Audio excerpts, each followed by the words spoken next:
O visokem šolstvu komentar dneva Boris Meglič, študent ekonomije. Njih veliko ali pa so zelo tihi, ki občudujejo superiornost slovenskega visokega šolstva. O tem je že veliko rečenega. Vlada pa se kljub katastrofalnim izsledkom OECD iz leta 2006, ki meri učinkovitost šolstva, s tem vprašanjem pač ni sposobna ukvarjati. V luči ideološkega prepričanja se raje ukvarja z drugo svetovno vojno in s tem še naprej prikriva svojo nesposobnost. Nesposobnost, da poenoti levičarski socialni populizem in desničarsko krščansko etično miselnost.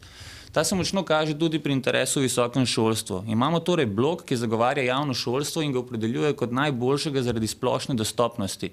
To je obstoječ sistem, v katerem obstaja močan interes za zatrtje konkurence, saj na ta način prikrita njih nekonkurenčnost.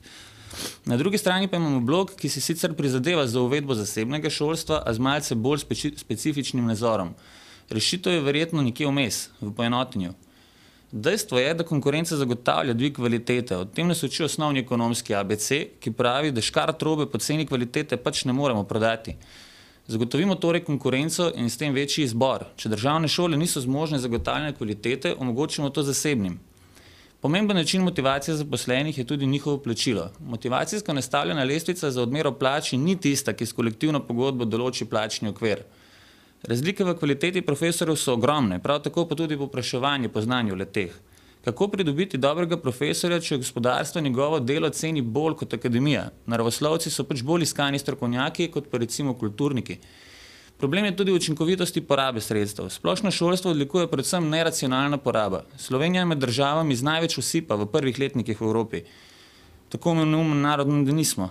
Smo pa prebrisani in izkoristimo možnost šolanja, ki nam je omogoči država na splošen strošek, še več.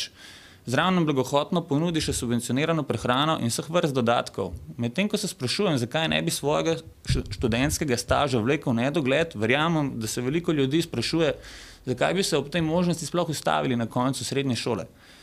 Problem se te dostopnosti se na koncu najbolj pokaže v ogromni porabi in slabi ponudbi.